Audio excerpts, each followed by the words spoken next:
डाकघर की डरावनी सच्ची घटना। ये घटना भारत के एक छोटे से कस्बे के पुराने डाकघर से जुड़ी है, जिसे अब स्थानीय लोग भूतिया डाकघर कहते हैं। ये जगह सालों से बंद पड़ी थी, लेकिन इसके पीछे की कहानी ने लोगों को सिहरने पर मजबूर कर दिया। घटना की शुरुआत 1990 में रमेश नाम का एक पोस्टमैन इस डाकघर में काम करता था।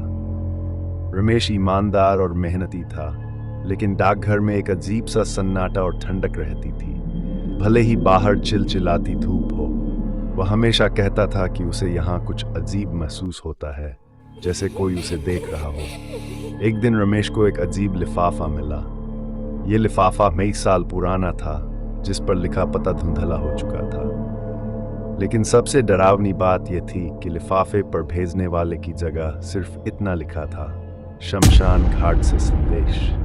रमेश ने इसे मजाक समझा और उसे दराज में रख दिया। अगले ही दिन रमेश ने लिफाफा खोलने की कोशिश की, लेकिन उस पर लगी मोहर हटाने पर उसका हाथ बुरी तरह जल गया। रमेश ने उसी रात अपनी पत्नी से कहा कि उसे अजीब सपने आ रहे हैं। वह देखता था कि कोई सफेद कपड़ों में लिपटा आदमी उसे बुला रहा है। अगले दिन रमेश बिना बताए गायब हो गया।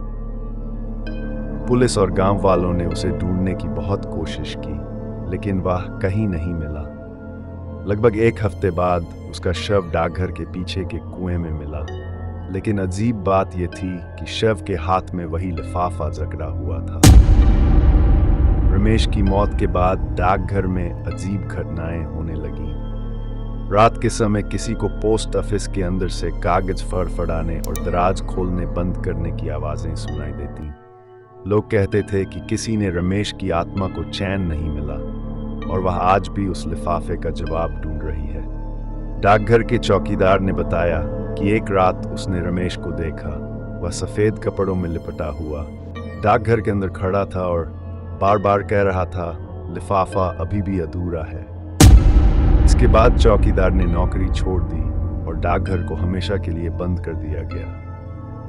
अगर आप हमारे चैनल पे नए हो तो सब्सक्राइब ज़रूर करें और बेल आइकन को दबा दें, ताकि हमारी आने वाली कहानी आप तक जल्द से जल्द पहुंच सके। अभी भी डाकघर के पास जाना मना है।